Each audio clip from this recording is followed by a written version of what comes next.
Salut, c'est Trado, je suis content de vous retrouver pour la matrice de trading CFD euro-dollar. Je vous rappelle que tout ce qui suit est donné à titre purement informatif et pédagogique.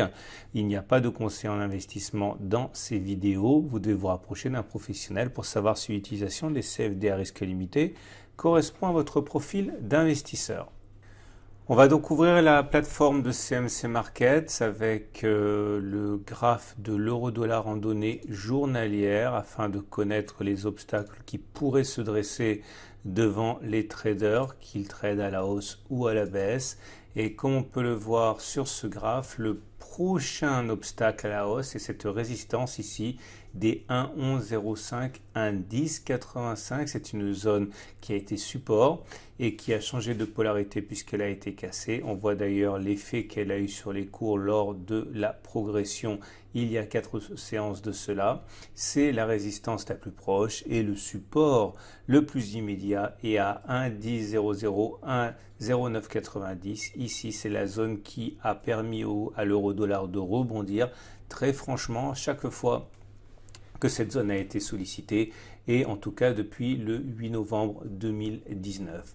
Nous allons maintenant descendre d'une unité de temps, regarder les données 4 heures.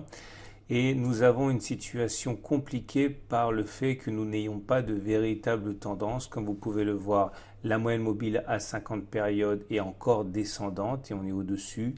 Et nous sommes au-dessous d'une moyenne mobile à 20 périodes qui monte. Clairement, nous ne sommes ni en dessous d'une moyenne mobile à 20 périodes, une moyenne mobile à 50 périodes qui descendent, qui nous mettrait en tendance baissière, ni au-dessus d'une M50 et d'une M20 qui serait ascendante et qui nous mettrait en tendance haussière. Les deux sont actuellement pour l'une plate, pour l'autre montante.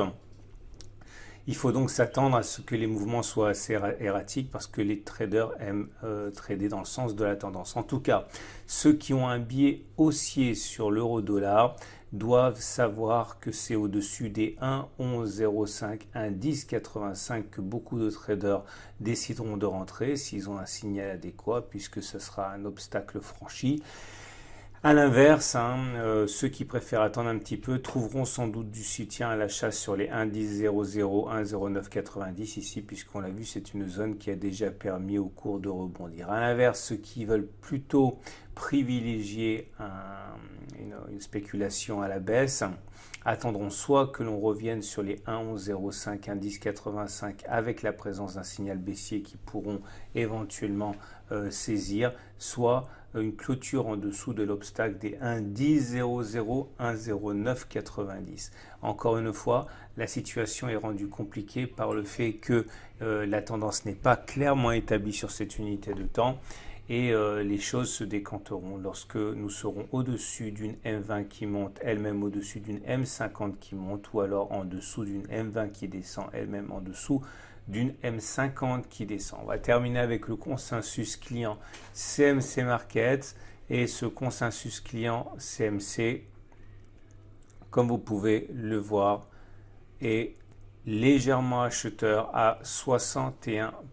Voilà, je vous souhaite une excellente journée. Je vous invite à retrouver à la fin de cette vidéo la matrice et la préparation de la semaine de trading sur le CFD France 40, Allemagne 30, pétrole Brent, or et Allemagne 30.